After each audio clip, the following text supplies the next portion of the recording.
Hello, hello. I'm Kevin, and this is Theory Talk.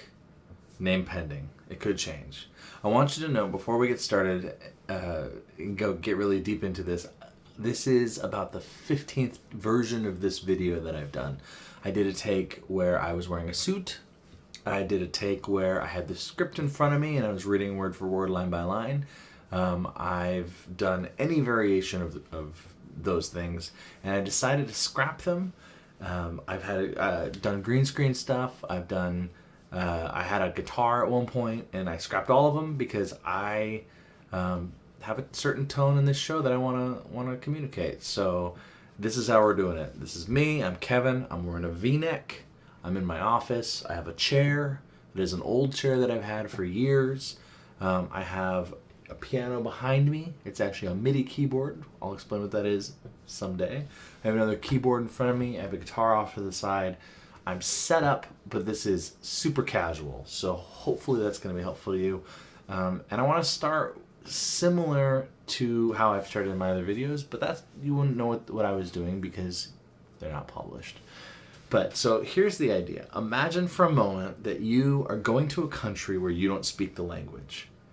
Now, if you're like me, you go, no problem. I got my translation app. I'll learn how to read off menus. I'll learn enough to get by. I can kind of ask people for help.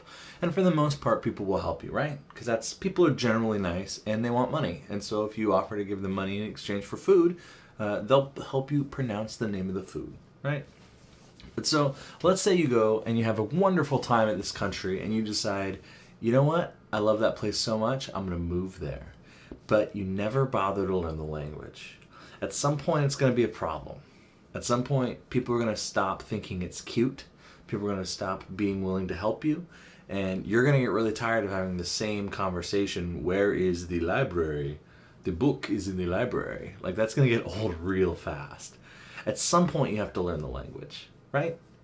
I feel like music, people do this all the time with music. They pick up an instrument. Maybe they played it when they were a kid. Maybe they had friends who wanted to be in a band, so they started playing in a band. Or maybe I've taught guitar to students who retired. Someone gave them a guitar, and for years they've never played, and they've wanted to. And that's great. All of those situations are awesome, and I'm absolutely for those situations happening.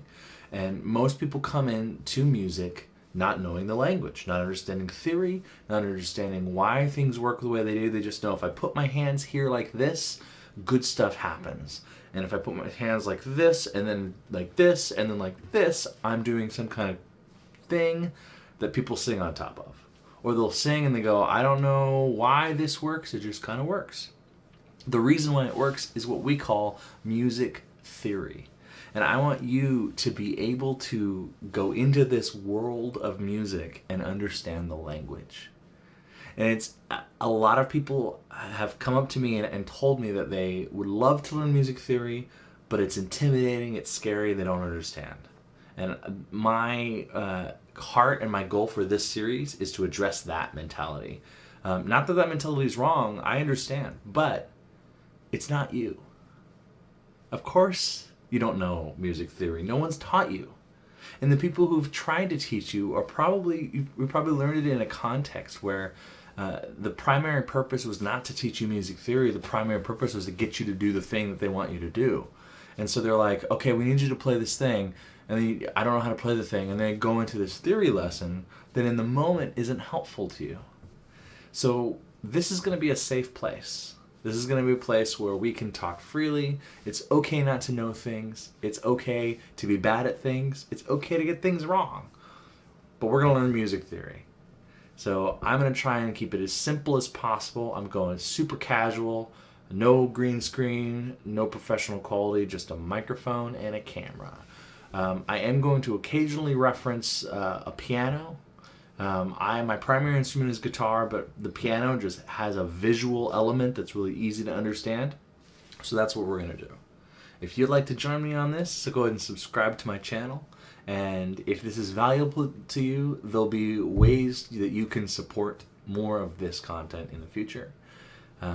but I couldn't wait any longer. I have to get a video out. I have to introduce this idea to you, and I have to get you excited to learn music theory, because when you know the language, when you understand why you're doing what you can do, you'll find that ceiling where you felt like I was getting better, and now I've plateaued. Once you learn theory, that ceiling goes up, and you find that you can go further than you knew you could. And then you'll get to a point where the theory is holding you back, and then when you learn that and you get past that, then the ceiling raises again, and there's no limit to where you can go once you learn theory. So that's where we're going to be headed. If that interests you, then stay tuned, because there's going to be more.